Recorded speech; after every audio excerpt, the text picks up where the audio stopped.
Good morning. Today on Spotlight, meet two young and very ambitious Southeast Michigan entrepreneurs who are passionately pursuing their dreams and breaking new ground in the city of Detroit and the state of Michigan.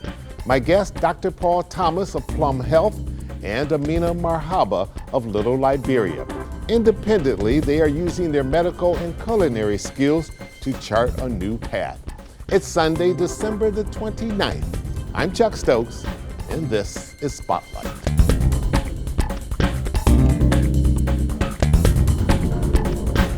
All right, let me flash you back to 2016. A younger Dr. Thomas had come out of his residency and decided you had a bold idea. What was it? Yeah, I believe that healthcare should be affordable and accessible for everyone. And that's why I wanted to start Plum Health, to deliver healthcare directly to my patients for a monthly membership, and we don't bill or use insurance at all.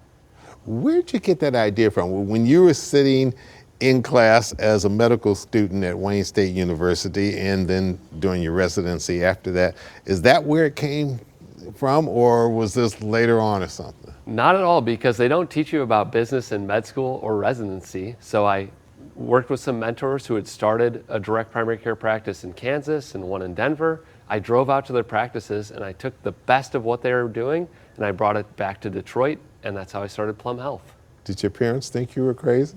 A little bit, because my dad grew up working on the assembly line, and he always thought that having the insurance card in your pocket was the gold standard. But as we all know, that's fading. People have $7,000 deductibles and they're paying $100 for a copay to visit a specialist, and healthcare has become really unaffordable for average Americans. Is the primary health care system in America broken? Because certainly cities and states are building their economies around health care.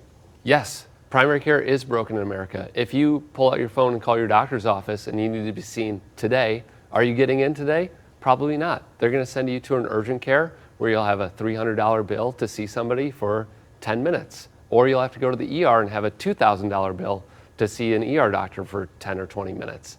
So we really need to rethink how we pay for primary care, and a membership model, like in the direct primary care model with Plum Health, is a great solution to solve those challenges.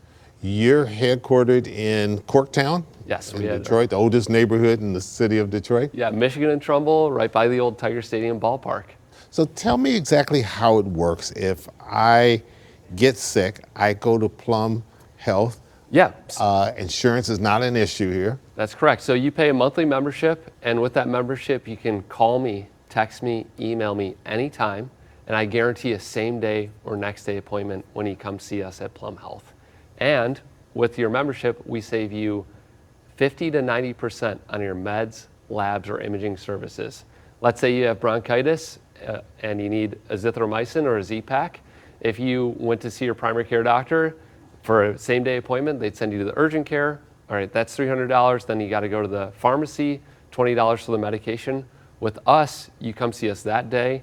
We set you up with the medication. It costs about $1.25 for that same medication. That would be $20 or $30 at the pharmacy. Dr. Thomas, is this a threat to the insurance system? It's not a threat to the insurance system, but the costs in the insurance system are so high that many Americans are functionally uninsured. You may get a plan from your employer, but you may have a $7,000 deductible. And by the way, it costs you $150 per paycheck, $200 per paycheck for the pleasure of paying $50 copays and having a $7,000 deductible. That's insanity. So a lot of people have insurance, but they don't have health care. What we offer at Plum Health is that direct health care to our members for an affordable monthly price. Currently, it's $75 a month per person, $140 for a couple, and $200 for a family. We will slightly increase it over time, but that's what it is right now. And then we work with employer groups who are buying health insurance that's going up by 10, 20, 30% year over year, and they're looking to lower their cost structure. So they're adding Plum Health and reworking their health insurance plans to make more cost effective and also just to give better care to their employees. The major health systems of this area, and they compete against each other, do they view you all as a threat, or are you serving a population they don't really want to serve? I think there's a few different things there. So we take care of folks who are completely uninsured. So they're disqualified from Medicaid. If you make $17,000 or more in Michigan, you're disqualified from Medicaid. But if you're making $20,000, $30,000, $40,000 a year, you can't necessarily afford insurance. So a lot of those folks buy a Plum Health membership and they get unlimited primary care with us, a trusted doctor that they can see same day or next day.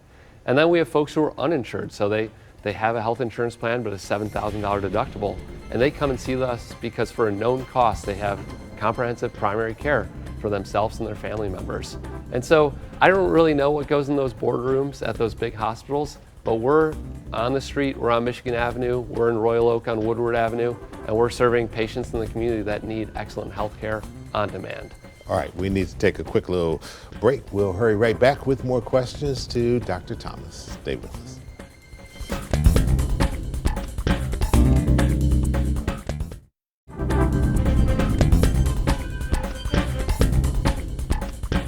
Dr. Thomas, I first really learned about this. You were making a presentation in front of the Community Foundation for Southeast Michigan. Why an organization like that? I mean, it's a room full of people from all different professions that are really involved in this community. That helps to get the word out in a way you want? Yeah, I will speak to anybody about direct primary care and about what we do at Plum Health because I truly believe that there's a better way forward for healthcare in America, healthcare in Michigan.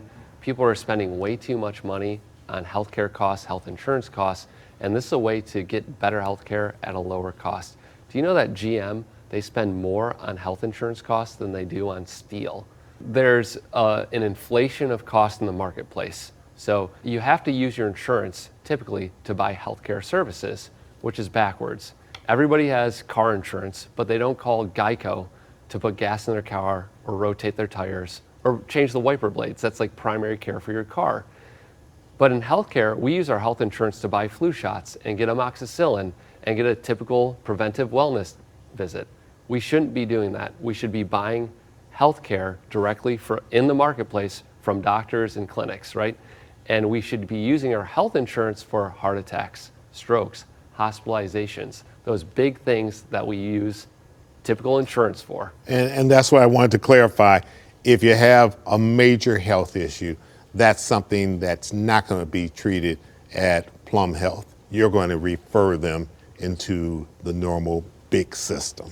Exactly. We strongly recommend that everybody carries some form of health insurance, but if you want excellent health care where you can text your doctor, email your doctor, and get comprehensive primary care for 90% of your healthcare needs in a year, then you call us at Plum Health. Dr. Thomas, what's been the biggest success in this venture that you've put together? The biggest success is that we save people thousands of dollars every single day on their meds, labs, imaging services. We get to take care of a wonderful group of people across Michigan. So we take care of 12 school districts in mid-Michigan, Lansing Public Schools, Van Buren Public Schools, Corunna Public Schools. We get to take care of teachers and school workers and give them excellent primary care. And we get to save people a ton of money on their healthcare costs in a system that feels rigged and overly expensive for typical health insurance. Biggest challenge you faced? The biggest challenge that we face is that there's like Blue Cross Blue Shield with essentially a monopoly in Michigan with 65% of the market share on health insurance. And there's no incentive for them to change their ways or restructure insurance to make it more affordable for individuals or families or businesses. In other states yet? We are not in other states. Do you want to be in other states? We'll see. I mean, we love Michigan. We love taking care of people here. But if there's a call for us to go to another area of the country, we'd certainly look at that. Would that drastically change the core of what you are about in terms of why you were founded if all of a sudden Indiana came calling and Illinois and other places? No, we hire a new doctor for every 500 patients that come onto our system. So we keep that ratio of 1 doctor to 500 patients, and that keeps the healthcare excellent.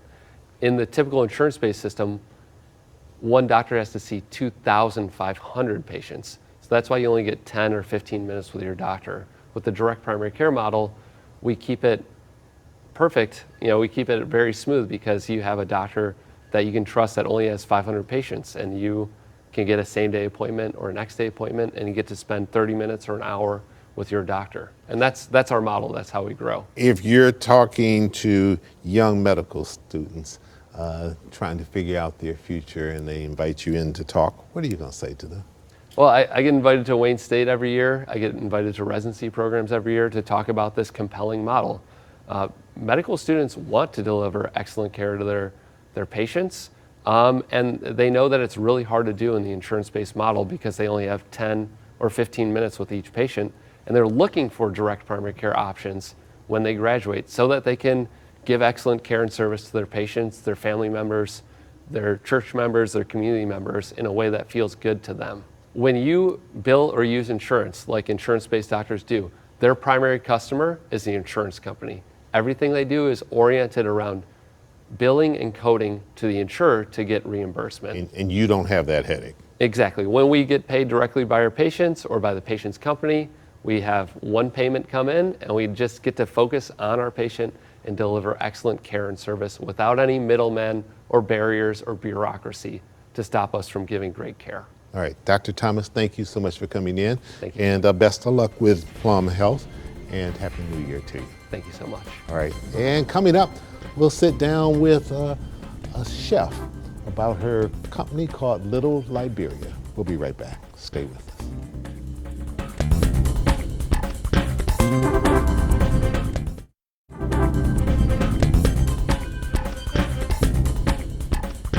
And welcome back to Spotlight. Joining me now is Amina Marhaba. She is a chef and the owner of Little Liberia. Welcome to Spotlight. Thank you so much for Your having first me. time on Spotlight. Yes, it is. It's good, and almost Happy New Year to you. Thank you. Happy New Year to you as well. You're originally from West Africa, correct? Yes. Whereabouts, and how did you make the transition to the United States? Yes, so I'm originally from Liberia, West Africa. Originally, my father brought me and my siblings here for better opportunity and education. And when we immigrated here back in 2010, new immigrant, little to none job opportunities available to me. I was looking for a way to support my family. That's how Little Liberia began. And when I started, even though it started as a necessity, I then saw that cultural need for ethnic cuisine in Detroit, and I continued doing that over the years. And now I'm working towards opening the very first Liberian restaurant in Detroit. Okay. Yeah. Did you speak English as well as you do now when you first got here? Not as well, because Liberia, we have colloquialism there, so it's not very standard English as it is here. So, there's a language barrier, and I also speak Arabic as well, so I had to, the cultural difference and transition took a while, but we eventually, we fit in and we made it work. All right. Yeah. You have Lebanese in your Yes. background as well? Yes, so my dad was Lebanese and then my mom is Liberian. So I lived both in Liberia and Lebanon. So I have both cultures You have and both roots. tradition. Yes, Yeah, yes. yeah. And I'm bringing that into Little Liberia when we open as well. All right. When did the chef portion come in all of this? Yeah, so when I always loved cooking in the kitchen with my mom. So in Liberia, she had a little small restaurant in Liberia. So we would go there and help her in the kitchen with the prepping, cleaning, and all of that. And I always loved it, even though it was like a chore, but it felt fun to do. So when I came here and I started Little Liberia, it was like the thing that I loved doing. And as I did it more and more and saw how people accepted the food and they wanted like a burst of that culture here, it just fueled me more to continue doing what I'm doing. And for me, cooking is like not a job, it's like my passion. And It's it fun. fuels me. It's fun, Yeah. yeah. So when I started, I would just go to the bars and just ask them, hey, can I sell a plate of food here? I know how to cook. Can I just sell Were a they plate of food here?" receptive? Some of them were, and thankfully so, because they gave me those opportunities to start. So it was like different bars and restaurants downtown where I would just walk in and ask them if I could sell for the day. And they would say, yeah, sell at the bar, you're bringing us customer, you're selling your food, it's a win-win. So like they gave me that opportunity to do that, and that's how it started. And a year after that, then I started doing the seated dinners where people would pre-buy tickets and then go and have a seated dinner experience. And Yeah. then you do lots of catering and Yes. stuff like that. Yes. All right. When did you get the idea at some point said, okay, because you talked about wanting to do a food truck at some point. Yes. Was that a good idea or bad idea? It was good in my head. But then when I started doing the research, I found out, like, at the time, opening a food truck would have cost around $50,000. And I'm like, okay, I don't have that money right now. Maybe I need to start doing the pop-ups to save up for the food truck. So the food truck was the original starting point. But then when I started doing the pop-ups, I realized I didn't want a food truck. I wanted a full-on restaurant. And that's when in 2022, I went through the Hatch program. And after winning the Hatch pitch in 2022, I got connected with all these resources through TechTown, Motor City Match, Hatch Detroit, that has been helping me towards the goal of the restaurant. And how much money did you get when you won the Hatch program? $100,000. $100,000. Yeah. That probably made you jump for a little jubilation, Yes, right? yes, it was a big win. And the competition, I hear, was pretty heavy. How many people did you have to beat out? 350 people that year. Yeah, because it came back after COVID. That was 2022 was the first year Hatch came back after it closed down for COVID. So everyone applied, like most businesses in Detroit applied for it. So it's 350 people, and you know, you go down to top 100, top 50, top 25, and then when you get to top 5, you do the big pitch in front of a large audience, and you pitch your business idea to people, and you know, sell your story and why they should support you and why your business is important. All right. So, Which brings me to my next question. We're going to take a quick little break. We'll come back and we'll talk about the restaurant that will actually be a brick and mortar restaurant, where you're going to have that, and what the next chapter is going to be for you. okay. All right, we'll be right back right after this.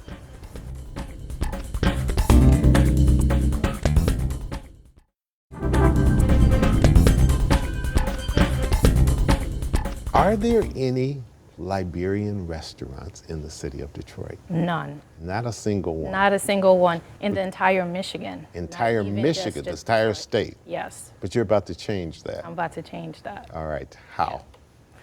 Little Liberia. We're opening our first brick and mortar. We've been doing this for a while, so we have the customers who know the food, who have been trying the food, who love the food. So now I'm ready for that to be a permanent location. So we're going to be opening our first location in the East Warren area, coming up in the fall 2025. Fall 2025. What will be the benefit to this area when that happens? Because we're talking about the renaissance of Southeast Michigan, particularly the city of Detroit, Yeah. and all these restaurants that are popping up everywhere, and all of a sudden we're starting to become a foodie town. Yeah. I think the first thing that comes to mind would be like the cultural community that we're creating, because a couple of years ago we didn't have this food scene in Detroit like we do now. So we're creating that destination where people could come here and they could have different cultural experiences. And when you think of Liberian, going back to the question of why there isn't a Liberian restaurant, we don't have a big community here.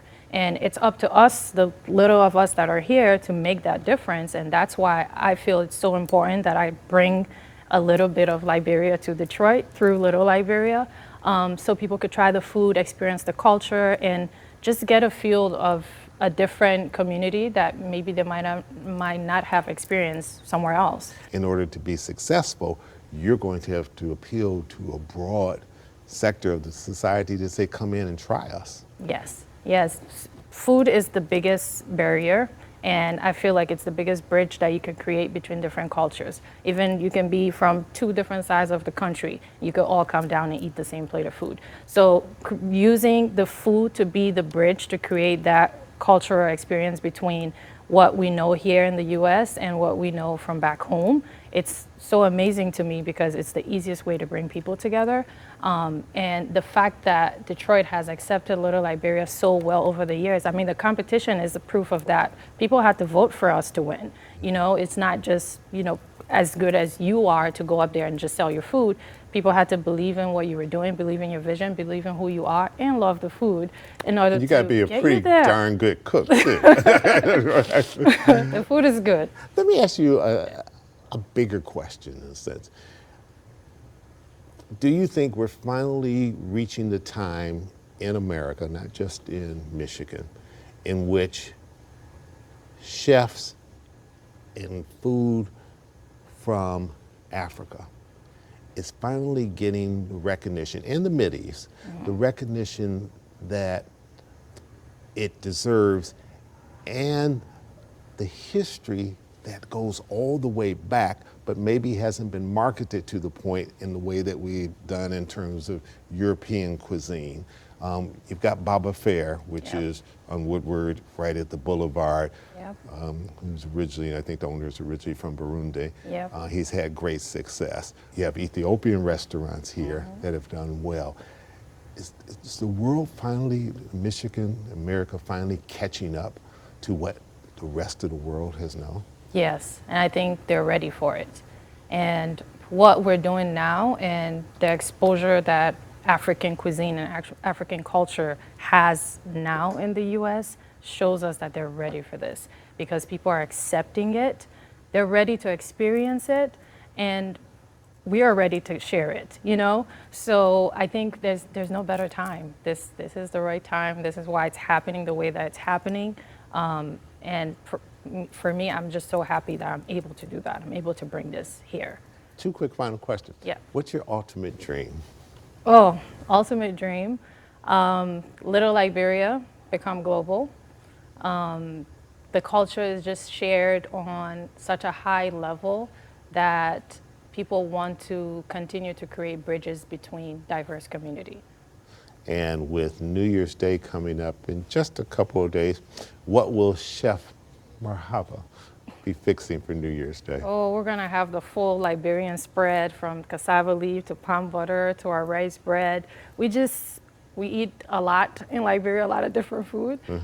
So on big days like that, we just do all the comfort food and make a big spread and everyone sit around and eat around the table and just be thankful for the year and everything that it brought to us. All right, you've already made me hungry. Chef, it's a pleasure meeting you, and formally having you on Spotlight. Best of luck with the opening of your new restaurant, and when you have that grand opening, will you let us know so we can get you back? Of course. All right. Thank you so much for having me. Thank you so much, and best of luck to you. Thank you. We'll be back next year to begin the 60th anniversary year of Spotlight on the News. Happy New Year. Good day.